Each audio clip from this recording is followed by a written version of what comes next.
হাদিসের মধ্যে আছে, আল্লাহর নবী সাল্লাল্লাহু আলাইহি সাল্লাম বলেন, জাহান্নামের আগুন এতটা গরম যে আগুনই এক অংশ আরেক অংশকে খাইয়া ফেলে, গিল্লা ফেলে।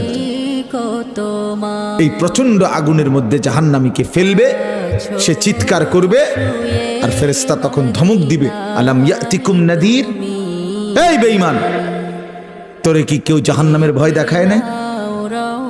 কোনদিন কি জাহান্নামের ভয়ের কথা শোনো নাই? কেউ কি তোমাকে ভয় দেখায় নাই?